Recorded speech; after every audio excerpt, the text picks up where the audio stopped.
The Virginia Cable Telecommunications Association and your local cable provider presents Cable Reports.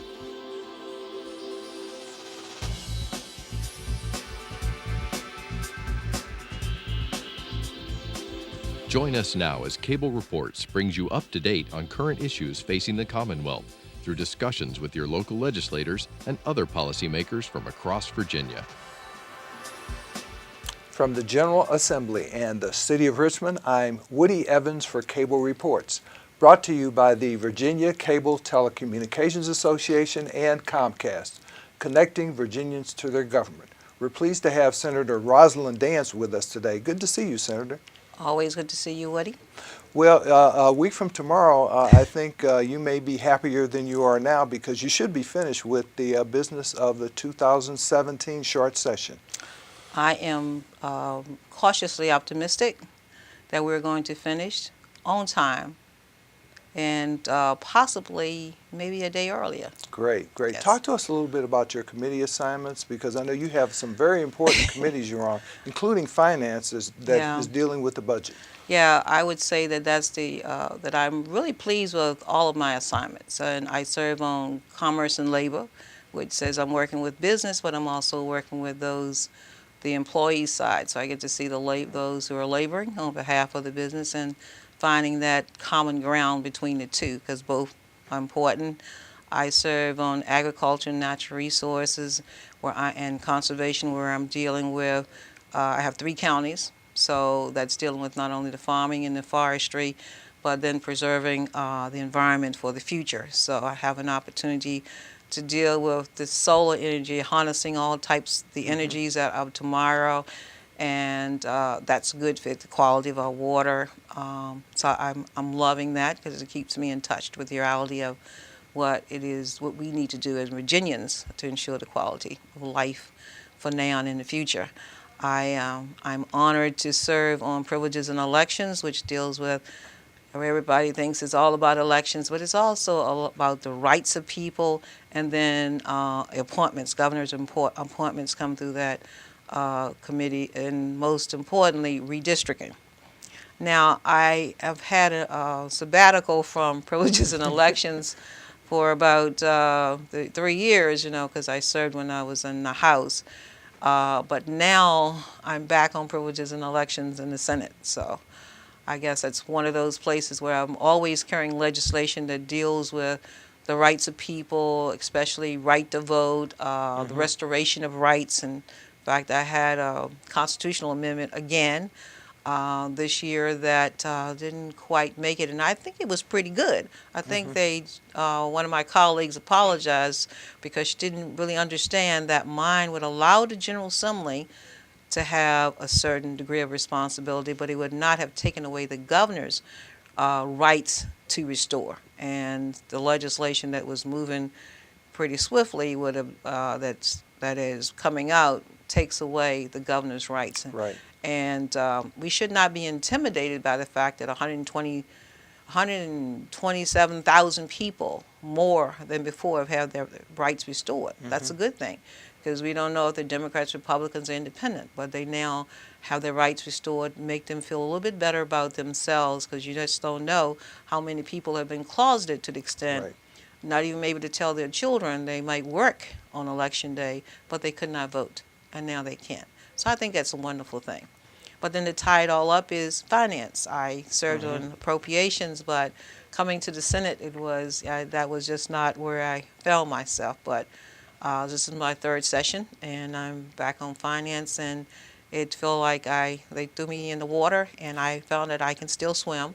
I can still hold my own, so that's been a really good fit for me now, and I think I'm in good positions to be a voice for Virginians, but in particularly all elements of my district, both the rural, the suburban, the urban, because I have it all in the 16th senatorial district. But it allows me to be a better voice and to be at the table to articulate the needs of all those various localities, what their needs are. And you have a real good working relationship with a member of the House of Delegates who also happens to be female and African American and who serves on the Appropriations Committee. Well, you know, I'm very proud of Delegate LaSharice Aird, who was that young lady that interned with me as a student at Virginia State University, came to work for me, and she was like my chief of staff that is now my colleague in the House and my partner, because 5 of the 6 localities that I represent makes up the 63rd District, and she is on the appropriation side. And the uniqueness of it is that I have 6 localities, which includes Richmond, and she has 5, but we both find that the heart of our district is in the city of Petersburg, because we both live there. And it allows us an opportunity to articulate to our colleagues in the General Assembly, as well as administration, what the needs are, the good, the bad, and, you know, mostly, there's so many more positives than there are negative, but sometimes you only see that. And it has given us an opportunity to really to share what that Petersburg is not alone as far as being fiscally stressed. We found out that 54% of the localities are fiscally stressed. But what was the issue, and we have to face it, it was all about the management. You might have a smaller budget, but it's how you balance the budget. And that's what the expectations are, that you do a good job of anticipating the revenues that you're going to have coming in, and that you spend accordingly, that they must match. You cannot get away from that, and we cannot excuse that. We found ourselves in that position, but with the help of administration, the General Assembly, also working with us, we've been able to now, in Petersburg, they have a balanced budget. First time since 2009 there is a balanced budget going forward. We still have debts to pay. Sure. But the first thing was to start out where we with a budget that is fiscally sound, because we didn't have that at first. And I'm optimistic. There's partially new leadership. At least there's a new mayor at the helm. But again, what we must also, the caveat is that there are 7 members of council. And I think this council realized that there are 7 members, and I've been the mayor myself, Right. but that's an honorary position. But there are 7 members, and they each have a voice, and they each have a segment, 1/7 of Petersburg, that they are responsible for speaking out for and making sure that they do their part to ensure that we remain sound and that we progress and that we restore confidence, not only from the residents, but from those who've invested in us, the surrounding localities, Sure. the General Assembly, and of course administration. Tell us how the Tri-City area is doing as a whole economically now. Economically, I would say that that the south of the James is a good place to be, and it is developing all of the Chesterfield, Dinwiddie, Prince George, the city of Hopewell. You've seen all of the economic development that's going on there, and in Petersburg, Colonial Heights as well. So I would say the region, and I call it 3 cities and the 3 counties, is that part of the region. They're doing well, but it's a point of view, only as strong as your weakest link. And I have to commend them because they have hung in there to an extent with Petersburg during this troubling time, because it ultimately affect them. I feel like when people evaluate that area fiscally as far as whether they want to invest, they look at the whole area, and they've hung in there with them. They provided support that they did not have to do, so they rallied around instead of run away from. They've run to, and I think that was a part of the synergy that allowed the city to get the necessary, anticipated short-term loan that helped tremendously as well. Is because it was a confidence that was being maintained from the region, and then the fact that they brought in an outside consulting group that is doing a great job of moving them forward. Now, the caveat for me, and it's been expressed, and I know my colleagues in the General Assembly and the administration also realize that there's got to be a bridge that we've sort of like righted the ship, and the group that's there now, the Bob Group, are going to help the city as they select a new city manager, a finance director. They've got to have a certified accountant on board that's going to be helping them. They realize that. So as they fill those key positions, and they're helping because then you need the specificity of this outside group that they're all trained in those various areas to help. Once they find the people, then it's going to be important that there is that bridge that allows that transition, that they not go away until that bridge has been filled, that they have transitioned them to the position, that they've offered now some consulting to this new team as they go, and then allow them to fly. To what extent will the Go Virginia initiative have an impact on the Tri-Cities? I think it's a point of this opportunities. Go Virginia offers opportunities, but again, you have to meet the criteria for those. Right. But I think that that is a good avenue. There's funding. I know the governor had cut back the funding a little bit, but the General Assembly, both budgets have funding for that, and I see that as an avenue that can be utilized to help as far as financing smaller projects, because the reality of life as I see it is that small business, and there are different gradients. If you look at the federal government, we prefer to look at the way the state has carved out with lesser thresholds for each group to allow some flexibility even within small groups. Because a small business, the way the federal government defines it, could be really what we would consider a large business as far as opportunities. But it allows opportunities for really small businesses to have a chance to grow. And that's how you stabilize a community. Because when you think about the state of Virginia, we look at Northern Virginia as a part, but it's like such that part, and we look around Virginia where we've had military bases being like the corporate America for us, and with sequestration, we found out that that's not the way to go. We have to find smaller than those conglomerates, even within the business community, to be able to make sure that Virginia survives financially. And we've been doing a great job of that thus far. Our numbers are great. Our unemployment is down. I think 4 years ago it was like 5 something. It's down 3 something. I won't give you specific numbers because I'll be off.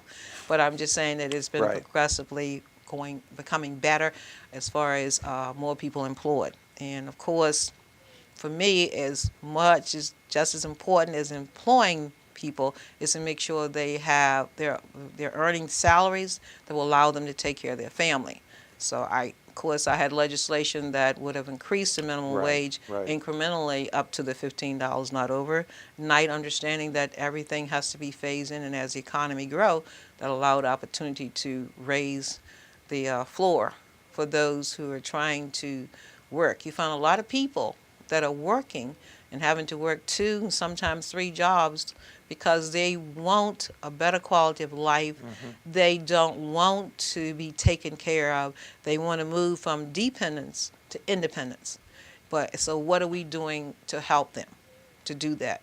So we've got some, different parts. I'm finding on there as I sit on finance, I'm finding out more about different incentives and pallets that have been going on, but I really wasn't aware of them because people think because we're here that we know it all.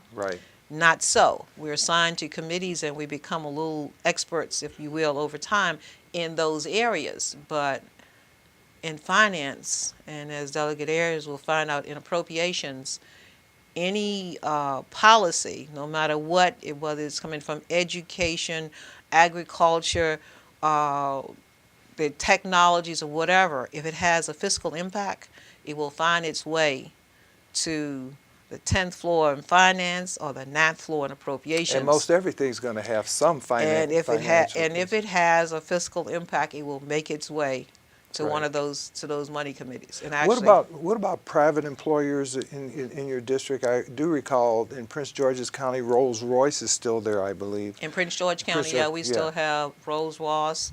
Amazon has and that is huge. And he has a presence in both Dinwiddie County and Chesterfield County. I'm saying we are looking good. It's just that people sometimes only see those things that are also like rise to the top that might not truly define the community. Again, thus, they reduced the unemployment level has been reduced. So Amazon does bring with it some amenities. It brings opportunities for furthering your education things of that nature. Rolls-Royce, again, in the engineering market, it's sort of like a nucleus for those who are sometimes technical, if you say, as well as just the engineering college graduates. So there are opportunities for everybody because we realize everybody's not going to traditional college anymore. So all those things are really evolving. And I found out more since I'm now back on finance, what's happening in all the committees and how education plays a role in economic development, the cultural arts. There's the coming together of all those that I now have a better grasp of. The health issues that we're dealing with, sometimes even the certificate of needs that people will say, you're finding out what is, Jermaine, what is most important for Virginians. Mental health.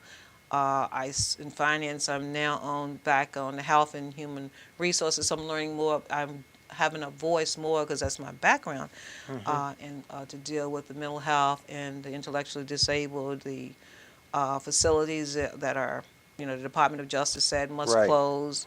Southside Virginia Training Center was my home. That's the only one that's closed so far. And now everyone's taking a step back before they move forward. And I have knowledge firsthand on the impact of what it is to close a facility. Yeah, those are facilities that have housed people who are now adults. Yes. Are they not? Yeah. Because it was a time when there were children were being admitted, but that stopped years ago. So it's really adults, and some of them, they've spent their life there. So there is, in the Department of Justice, they find the least restrictive environment, and as is often referred to, is that everyone should have a life like you and me. And so in order to do that, what are we doing to provide that? The issue has become now that the rising issue is the medically fragile and the most challenging of behaviors. Where is that place for them in the greater community? To a large extent, there is still a place for them in the community, and that's where that happens. But is there a place for everyone? And some of the discussion is, should there be a smaller footprint, if you will? It might be in each one of those areas it deals with, like a place that you can go almost like a respite or almost like an intensive care. You go here, we stabilize you, and then you progress back into the community. So all that discussion will be going on through legislation, if it passed, throughout this year, that will determine what will be the outcome of the possible closure of state facilities, both for those with intellectual disabilities and those with mental health. And how will we address mental health? Some of the budget language, if you will, is going to address how we look at when we say the health status of Virginians, and we put mental health in a separate pocket as behavioral issue, but that it carries a medical diagnosis. And so we're looking at that integration of how do we look at holistically as far as all the needs of people, now, and not put that as a stigma on the side. Do some of these policy initiatives come out as recommendations from the Deeds Commission? Yes. Okay. Very, very important that Senator Deeds Commission is involved, and that's what we're looking at. And he's in consult. He's considered the person that you go to, whether you're in the House or the Senate. So you'll find, and I did find the chair of the House in concert with him at one point, where they were actually discussing that. And that's respect for the body of knowledge he has and the personal investment he has in finding solutions to address mental health. The illness is that intake, and how we address that issue overall. I guess the other real health care crisis, among others, of course, is this prescription drug opioids epidemic. Talk to us about that. Virginia has taken an aggressive move to make sure that when one comes for services, and there's no delay now, that they can get the medication. They can get it over the counter if necessary, because it's all about lives, because we have such a high epidemic across Virginia that needs to be addressed. It is not the drug of the rich as it used to be. It's the drug of everybody, because they've lowered the cost, and anybody can afford to lose their life by thinking that this is something that they can experiment and walk away with. It's dangerous. And that's what, that is a bipartisan thing. That is not one that we are playing political politics on. That is one that is all about the seriousness and the impact it is having in Virginia that we're on top of. And you will find that that the budget will support that on both sides, the House and the Senate, as well as various pieces of legislation that's going through. Talk to us about raises for state employees that are now in the budget. I am happy to be on that committee, that Right. that subcommittee, if you will, of finance, that on the Senate side that had to sit at the table while that discussion was going on, and it was a wonderful thing to know that. Really, we don't have to wait to get to the conferencing. You know, there's normally when the House has one position and the Senate has another position on various items in the governor's introduced budget. On that, they were in agreement. So it's like, let's take care of this, and let's take care of the fact that it's been over 9 years since state employees got a raise. And It's been that long. yeah, Wow. and they'll get a 3% raise. We're looking at faculty workers, 2%. We're looking at staff as well. And we're looking at teachers, where in the governor's and his budget was 1.5 bonus, recognizing that we need to do something for the teachers. But hey, in the House and the Senate version, and so that says if both sides are on lockstep with that, and Right. actually did a press conference on it, so you can't walk back from that, where they agreed that was a priority. So then the teachers, the state employees, and when I say teachers, is the ancillary staff, everybody that works, for that school system, will be in alignment for the raises. And what it is that the caveat in there is that 2% that says that the state is providing their part to make up that 2%. Okay, and but then it's at the discretion of the I local see. school systems decide at what phase they will bring it in. Some might I say see. it's now, the immediacy. Some might say at this point or that point. That's the discretion of the Are locality. part of those funds coming from lottery proceeds? Yes. Okay, okay. Yeah. And there's also a very significant raise for public safety employees, state troopers. And that's another Yeah. thing that spending time, they made sure they offered us opportunities to hear and the Q&A with them, where they could present their case. And it's significant to think about this when we think about 9/11 and all that went on, the airports those airports are in the Pentagon, and Dulles Airport are in Virginia. Yes, you're right. And our state police are doing the investigations. And anytime there's a problem at the local level, we say we're going to bring in the state police. Now, is it fair to have all this expertise and all the extra training that these people have to have, these men and women have to have, and then at the local level, the people that they're training and providing assistance to get paid more than they do? So they have their choice of what locality they want to go work. Right, I see. So if we want to keep the best, then we have to at least make it competitive. And so what we're doing is, like, we still don't, I won't name those, wouldn't want to give out information as far as where we might not be at the top of the scale, but our entry level now surpassed, so that they are the next level and they're recognized at that. And that was a nonpartisan thing. We just all knew that this was the right thing to do because of the scope of the work that they have to do for us every day. Now, does this also include the Capitol Police who are upstairs, for Oh, example? of course. We won't leave them out.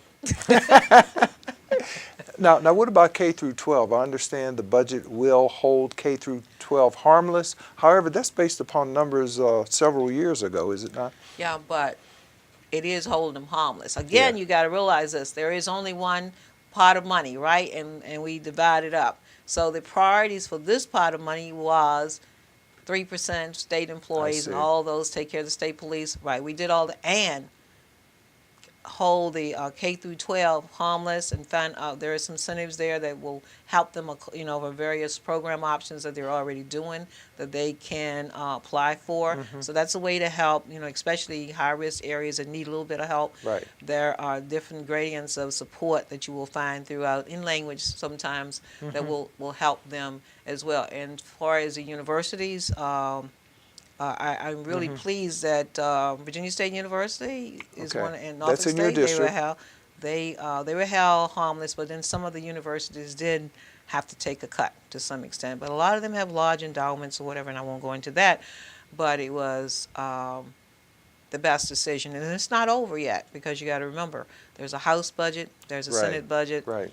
And we've already voted on the Senate to add all of our amendments to the House budget. Okay. And I assure you by now they've decided that they're not going to accept ours. And we're not going to accept their changes that they would Right. make to ours, and that's just a customary dance that we do.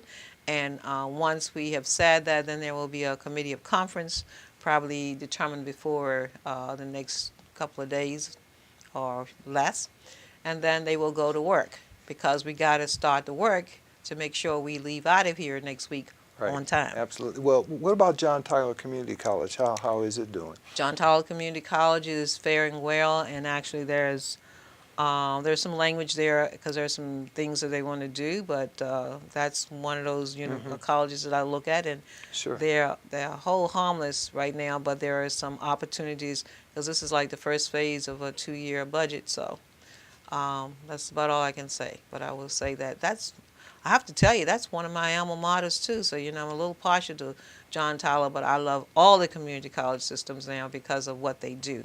That has been the bridge for those who are finding their way. They work and they want to improve their qualifications for positions or certifications, whatever, and they have been able to go to community college. And now community colleges are now the bridge to take you into the 4-year college, and for you to find yourself, for the parents to say, I'm going to invest in you to find yourself with this at a reasonable cost, and now I'll pay the additional fee for you to go on Right. for your 4 years, or you pay for it yourself. But if you're paying, it's much, much better to manage if you have to pay your own education, a community college is the way to go. So that is very, very important to the foundation for this state as far as the education, the workforce, economic development. It flows with community colleges. They're very, very important. Got about a minute left. Wanted to give you an opportunity to talk about redistricting. I know it's a huge subject, but tell us what you can. Yeah, well, redistricting is one of those things that is sort of like deja vu for me, because as a new member in the House, and I was on Privileges and Election, Right. and I was assigned to the redistricting, and boy, it was an eye-opener 10 years ago. And now that I've been reassigned back to Privileges and Elections, it's going forward. It seems that here I am, and I'm going to have to deal with this again. And there have been options that are on the table as far as how we should prepare for this, as far as the objective mode, wherein there would be some experts pretty much that would be designing this. There are those who have put legislation through where they want to at least set the parameters of what should happen no matter who is actually developing the redistricting plan, that I think is good. But it's going to be a hard task, as having worked on it the last time, to convince those who are in the majority to willfully give up an opportunity to serve and pass it on. Understand. Thank you for being with us, Senator Rosalyn Dance. Thank you, Woody, for having me. Thank you for watching Cable Reports, brought to you by the Virginia Cable Telecommunications Association and Comcast. Until next time, I'm Woody Evans.